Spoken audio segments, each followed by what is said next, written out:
nerviosa. Esto va a ser un poco dinámico. Sé que están todo el día desde la 1 de la tarde con clases. Deben estar muriéndose. Vamos de frente al contenido. A ver, vamos a ver lo que son distorsiones de contracción. Vamos a ver la clasificación de las contracciones. ¿Qué es una contracción? Vamos a ver cómo se clasifican las distorsiones de la contracción. Vamos a ver patrones de la tripla delta descendente, manejo de las distorsiones en niveles de contracción. A ver, como ya han hecho distorsiones de la parte óseas y partes estática fetal, ¿cierto? Todavía no. Pues todo lo que es distosia es un mal parto, un parto anómalo, un parto contrariado que no va a desencadenar un parto vaginal. ¿Listo?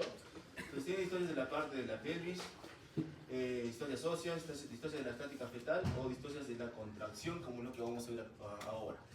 Entonces las distorsias de la contracción son aquellas distorsias dinámicas producidas por una existencia de una actividad uterina defectuosa, ineficaz o inapropiada para conseguir una dilatación cervical y o un descenso de la presentación del parto.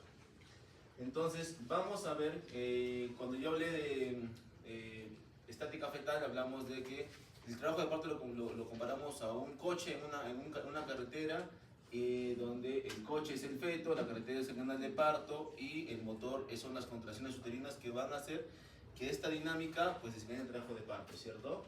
Entonces las distorsiones de la contracción van a ser alteración en ese motor que ya habíamos hablado, alteraciones de la contracción y falla de la potencia de estas contracciones, ¿ok?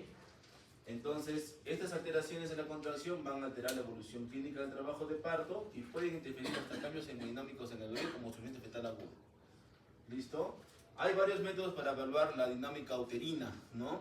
Hay métodos invasivos como la tocodinamometría interna o la tocodinamometría externa, que es un método no invasivo, en la que casi todos lo han visto en su práctica, me imagino. A ver.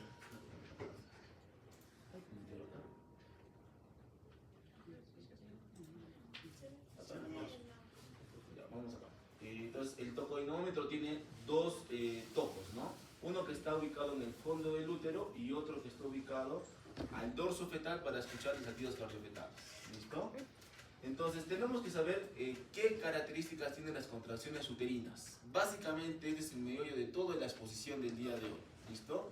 Yo me quedo contento con que ustedes sepan qué es una contracción uterina, identificar las características de las mismas y no confundirse, por favor.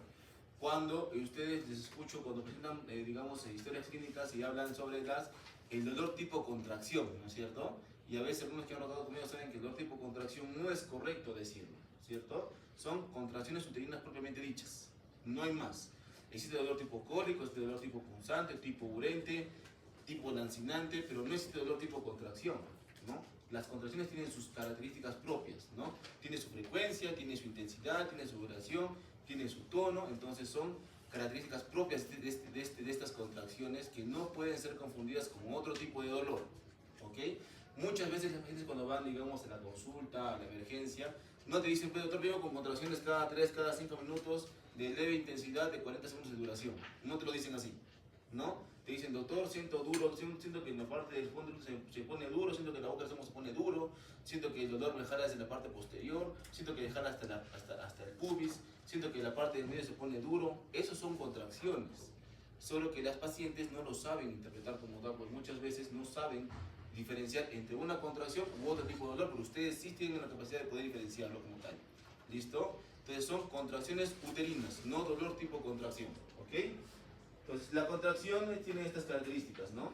Tiene una frecuencia que es un intervalo entre contracción y contracción, que frecuentemente es, cuando la mujer está en trabajo de parto, en 3 a 5 contracciones en 10 minutos. Tiene su intensidad, acá en la fila, el eje de las Y está expresado en milímetros de mercurio, el eje de las X en el tiempo por minutos. La intensidad es la presión máxima que alcanza la contracción. Esta es la intensidad, ¿listo? El punto máximo de la intensidad, este pico se llama acné. ¿Listo? La contracción también tiene una duración, ¿no? Es el intervalo de tiempo desde el inicio hasta el término de la contracción, desde el inicio hasta el término de la contracción. Todo esto de acá se llama duración de la contracción, ¿listo? Y por lo general va entre 30 a 60 segundos, ¿no? un minuto y medio es cuando ya esté en trabajo de parto esta paciente, ¿no? Si el paciente viene y te dice, doctor, tengo dolores, ¿cuánto duran los dolores? 10, 20 segundos. Esperen nomás porque esa paciente tiene para rato todavía para que inicie un trabajo de parto verdadero, ¿no? El tono basal es la presión más baja que se produce en el periodo de relajación, que va entre 8 a 12 milímetros de mercurio. Es el tono basal normal de las fibras musculares miometriales. ¿Listo? Y el decalaje es el punto entre acme y acme de cada contracción.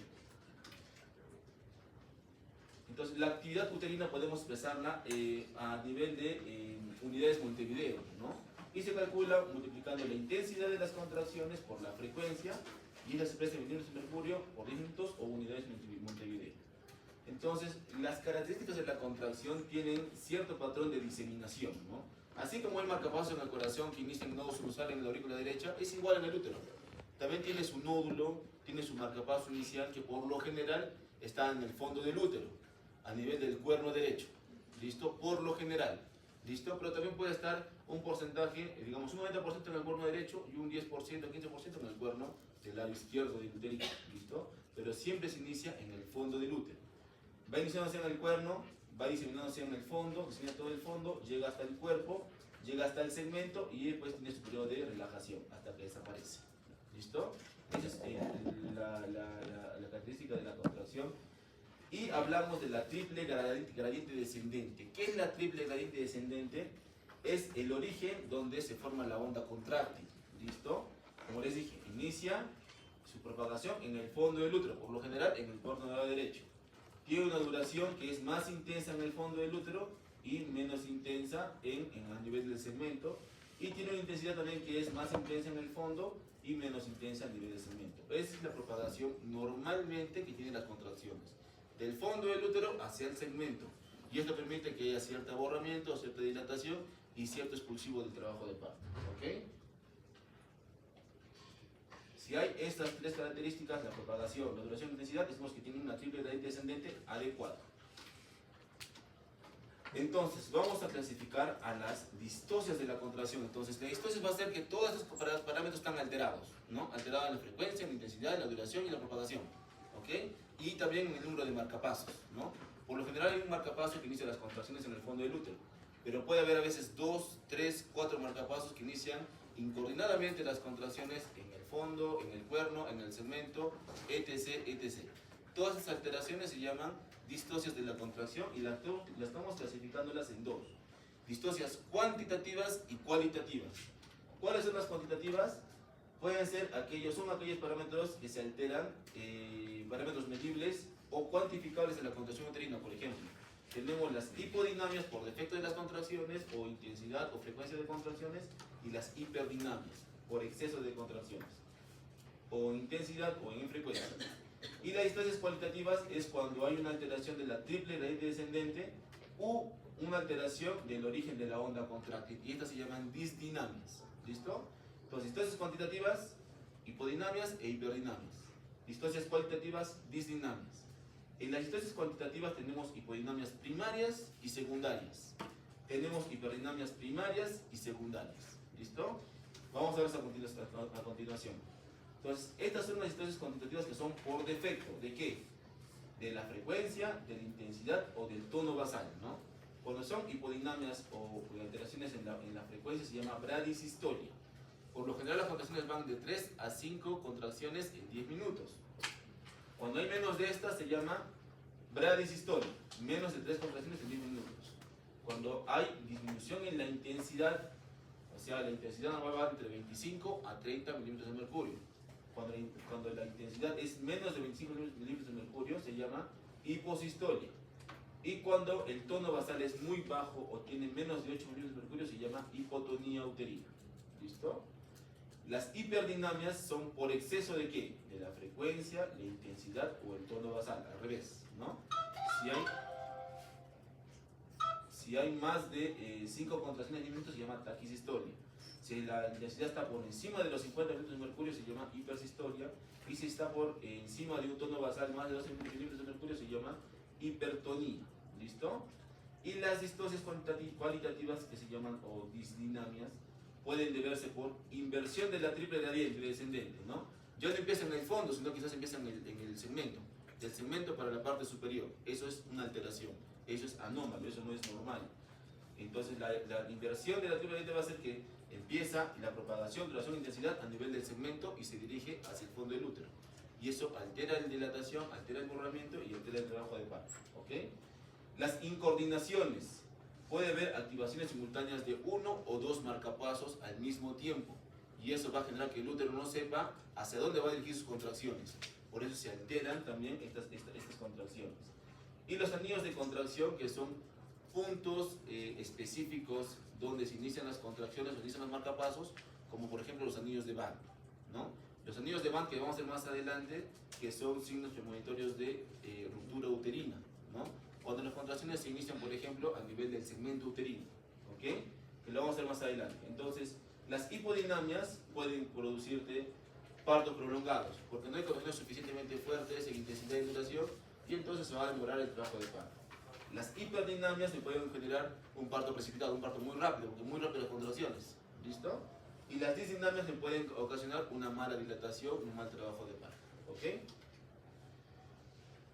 Bueno, acá es más de lo mismo, ¿no? Que es una taquisistolia, bradisistolia, hipersistolia, hiposistolia, hipertonía, hipotonía, y las incoordinaciones de primer, segundo grado, inversión del tipo descendente o anillos de la contracción. Entonces, igual, por favor, apréndanse este cuadro porque son parámetros normales. Todo lo que salga de acá es patológico, ¿listo? La intensidad de las contracciones en el periodo de dilatación va de 30 a 50 milímetros de mercurio, ¿listo? En el periodo expulsivo llega a 50 milímetros de mercurio, ¿listo? Las alteraciones, menos de 30 milímetros de mercurio se llama hiposistolia, más de 50 milímetros de mercurio se llama hipersistolia. La frecuencia va de 3 a 5 contracciones en 10 minutos. Menos de esta frecuencia se llama bradisistolia y más de esta frecuencia se llama taquisistolia. La duración de las contracciones va entre 40 a 60 segundos en la fase de dilatación y en el periodo expulsivo llega hasta 60 a 90 segundos. Menos de esta cantidad de duración de las contracciones se llama hipocronía y más, cuando son más duraderas, se llama hipercronía. El tono también, el tono normalmente es de 8 a 12 milímetros de mercurio. Menos de 8 milímetros se llama hipotonía y más de 12 milímetros de mercurio se llama hipertonía. ¿Listo? Entonces, vamos a ver esta parte que es un poquito más tediosa, ya vamos a centrarnos cómo es el manejo de estas hipodinamias, tanto primarias y secundarias. Pues hablamos de hipodinamias primarias cuando se inician con el trabajo de parto, ¿no? Vienen con poca intensidad, poca frecuencia, poca duración las contracciones, ¿no? Y cuando decimos hipodinamia secundaria, que durante el trabajo de partos también las contracciones o puede ser que sea por un obstáculo o alguna alteración, que las contracciones después empiezan a agotarse. Empieza el útero a agotarse, empieza a traerse su frecuencia, su intensidad, y empiezan contracciones mucho más lentas, menos duraderas y menos intensas, ¿no? Y esto me altera el trabajo de parto. Entonces, ¿qué etiología tenemos de las contracciones por hipodinamia? Puede ser por disminución de la contractibilidad y excitabilidad miometrial o por disminución del estímulo contráctil, ¿no? ¿Qué causas me dan por disminución de la contractibilidad o excitabilidad miometrial? Malformaciones uterinas, miomas, adenomiosis, primíparas, añosas, estantes multíparas, inducciones inadecuadas del trabajo de parto, analgesia precoz, excesiva distensión uterina, polidramnios, embarazos múltiples, pueden generar que las contracciones no se efectúen de forma correcta, ¿no? Son muy lentas, muy poco intensas, muy poco frecuentes, ¿ok? Y la disminución del estímulo contráctil puede ser de etiología, disminución de la síntesis de prostaglandinas internas, no va a haber un buen reblandecimiento del cuello uterino, puede haber un fracaso del reflejo de Ferguson, una insuficiente compresión del cuello del útero, y algunos problemas raros que producen hipodinamias primarias son problemas hipotalámicos, diabetes insípida que impiden la inadecuada secreción de oxitocina. Medidas generales que hay que hacer para mejorar estas hipodinamias primarias. Podemos al paciente quizás no está mucho tiempo tomando agua, no ha comido, está muy cansada, no ha evacuado vejiga, no ha evacuado heces, entonces hay que hacer todo eso, ¿no? Hay que hidratarlas, hay que darles glucosa, hay que darles de comer, hay que evacuar la vejiga, ver si la vejiga está llena o no está llena, hay que ponerlas en decúbito lateral izquierdo, controlar mejor el monitoreo fetal intraparto, o una amniorexis para ver si es que el bebito ya está en sufrimiento fetal. Hacemos la amniorexis, rompemos las membranas amnióticas en la contracción, y vemos el líquido es medio amarillento, verde, verde oscuro, o está en sufrimiento fetal por X motivos, ¿cierto? Entonces ahí vemos y manejamos, si se compromete el bienestar del bebé, terminamos el embarazo por vía cesárea, ¿listo? Inmediatamente. A no ser que el bebé ya esté en un periodo casi expulsivo, está como 8, 9 o 10 centímetros, ¿no? Continuamos o mejoramos la contracción con oxitocina y hacemos que el bebito salga por el método mucho más rápido, ya sea por parto vaginal o parto por cesárea. Si tienen hacen una amniorexis con 4 o 5 centímetros y el líquido está verde, no van a esperar que complete los 10 centímetros para que el bebito salga, no va a ser el bebito todo gritado, quizás con una alteración de su hablar muy bajo. Entonces hay que tomar medidas adecuadas en el momento adecuado. En cuanto al manejo farmacológico, tenemos que administrar oxitocina, ¿no? Ya sea por infusión continua, empíricamente colocamos en un cloruro una ampolla de oxitocina y colocamos a la razón de 4 gotas por minuto. Podemos ir duplicando el goteo hasta llegar a 40 gotas por minuto. Duplicamos con una evaluación de cada 15 a 30 minutos de evaluación, ¿no?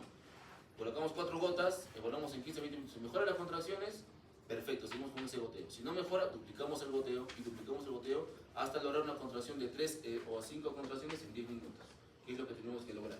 ¿Listo? Las hipodinamias secundarias se trata de una falta de potencia de la fibra muscular uterina. El útero está con buenas contracciones y luego se fatiga el útero. Se fatiga, quizás encuentra un obstáculo y empieza a tener fallas en la contracción. La etiología puede ser después de un trabajo de parto prolongado, las fibras musculares se cansan, hay un agotamiento de la actividad uterina por lucha contra un obstáculo. ¿Listo? El tratamiento puede ser si es que está en trabajo de parto prolongado o si es que hay un parto obstruido. Si está en trabajo de parto prolongado, hay que hacer reposo, hidratación, glucosa, a darle de comer a la paciente, evacuar la orina, evitar sedantes, ¿no? Y si es un parto obstruido, reconocer y ver cuál es la causa de la contracción, reforzar la inducción con la oxitocina y terminar quirúrgicamente el parto si es que la merita el caso. ¿Listo? En las hiperdinamias lo que vamos a hacer es que hay un aumento de la frecuencia, intensidad y duración de las contracciones. También pueden ser primarias o secundarias. Primarias inician con esa frecuencia alterada de la contracción y secundarias tienen un trabajo de parto normal y en el transcurso se empiezan a alterar y empiezan a tener contracciones mucho más fuertes, mucho más intensas y mucho más duraderas. Las hiperdinamias también pueden clasificarse, como primarias y secundarias, les dije, tienen etiologías primarias como mayor contractilidad de las células del útero, aumento de la secreción de oxitocina o una contractura vigorosa de fibra muscular uterina. Y secundarias como etiología pueden ser de causa iatrogénica, que es la más frecuente, cuando abusan de la inducción del parto, con oxitocina o con misoprostol y dan mucha prostaglandina, mucha oxitocina y generan que tengan contracciones mucho más fuertes y mucho más rápidas, ¿no? O quizás un obstáculo que esté provocando que se incremente la contractibilidad uterina. ¿Listo? Hay complicaciones maternas y fetales, ¿no? Complicaciones maternas por hiperdinamias primarias o secundarias pueden desgarros en canal de parto, ruptura uterina, embolia líquido amniótico, hemorragias uterina, y fetales, aumento de la mortalidad fetal, sufrimiento fetal agudo o depresión neonatal. Puede haber hiperdinamias sin hipertonía o puede haber hiperdinamias con hipertonía. Las hiperdinamias sin hipertonía básicamente lo que generan es que pueden tener un parto precipitado, ¿no? Pueden dar un parto en 2-3 horas, desde 0 a 10 centímetros en 2-3 horas. Y las hiperdinamias con hipertonía lo que pueden dar es un incremento prematuro de placenta. ¿Listo? Es la consecuencia más grave de la hiperdinamia con hipertonía. Y las disdinamias, como les dije, son las alteraciones de la coordinación y la regularidad de las contracciones uterinas, ¿no? Las disdinamias, como les dije, normalmente la contracción se inicia en el fondo del útero y se va descendiendo hasta el segmento, ¿no?